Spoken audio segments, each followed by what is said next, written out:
2019 Andhra Pradesh assembly ఎన్నికల్లో పవన్ కళ్యాణ్ 2 నియోజకవర్గాల నుంచి పోటీ చేసి ఒక్క చోట కూడా విజయం సాధించలేకపోయారు.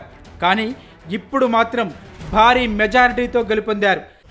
కొర్ర కొర్ర మీసాలవాడు కొమరం పులిలో పవనన్నొస్తుండదిగో భగత్ సింగులా చిమ చిమ చీకట్లు చెరిప చెగు వేదరో పవనన్నే వెలుగైతడు ఈ ఆంధ్ర నేలను. 2019 ఎన్నికల్లో వైసీపీ అభ్యర్థిని 15,000 మెజారిటీతో గెలిపించిన పిఠాపురం ఓటర్లు ఈసారి కూటమి వైపే ఎందుకు మొగ్గు చూపారు?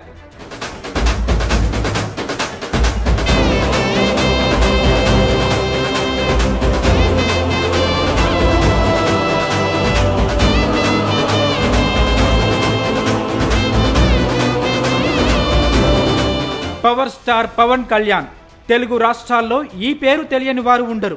ఆయన పిఠాపురం నుంచి పోటీ చేస్తున్నారని తెలియగానే ఆ నియోజకవర్గం రాష్ట్ర వ్యాప్తంగా ఫేమస్ అయిపోయింది.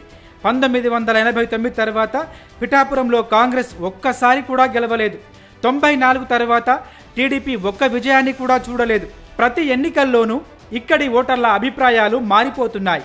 ఇదే పిఠాపురం నియోజకవర్గం ప్రత్యేకత. 2019లో జరిగిన ఎన్నికల్లో ఇక్కడ వైసీపీ అభ్యర్థి దొరబాబు పెండెం 83,459 ఓట్లు సాధించగా టీడీపీ అభ్యర్థి ఎస్విఎస్ఎన్ వర్మకు 68,467 ఓట్లు వచ్చాయి. ఇక జనసేన నుంచి మాకినీడు శేషుకుమారికి 28,011 ఓట్లు వచ్చాయి. వీరిద్దరి ఓట్లు కలిపితే వైసీపీకి వచ్చిన ఓట్లు తక్కువే. ఈ లెక్కన చూస్తే ఇక్కడ కూటమి గెలిచే అవకాశాలు ఎక్కువగా ఉండటం పవన్ కళ్యాణ్కు బాగా కలిసొచ్చింది. 2014లో స్వతంత్ర అభ్యర్థిగా గెలిచిన ఎస్విఎస్ఎన్ వర్మకు ఈ నియోజకవర్గంలో మంచి ఓటు బ్యాంకు ఉంది.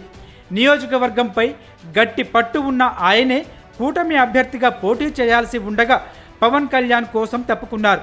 ఆయన మద్దతు జనసేనానికి అనుకూలంగా మారింది. పిఠాపురంలో కాపు ఓటర్లు ఎక్కువగా ఉన్నారు. 2014లో ఎస్విఎస్ఎన్ వర్మ మినహాయించి ఇక్కడ ప్రతిసారి కాపులే విజయం సాధించారు.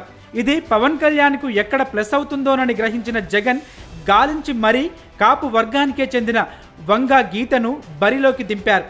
ఆమె 2009లో జరిగిన ఎన్నికల్లో ఇదే పిఠాపురం నియోజకవర్గం నుంచి ప్రజారాజ్యం పార్టీ తరపున పోటీ చేసి గెలుపొందారు. ఇక 2019లో కాకినాడ పార్లమెంటు నియోజకవర్గం నుంచి వైసీపీ తరపున పోటీ చేసి టీడీపీ అభ్యర్థి సునీల్పై 25,000 మెజార్టీతో గెలుపొందారు. పిఠాపురంలో స్థిర నివాసం ఏర్పాటు చేసుకుంటానని పవన్ ప్రచారం చేయడం, ఈ ప్రాంతాన్ని తన సొంత ఊరుగా భావించి అభివృద్ధి చేస్తానని ప్రకటించడం వల్ల ఓటర్లను విజయవంతంగా తన వైపునకు తిప్పుకోగలిగారు.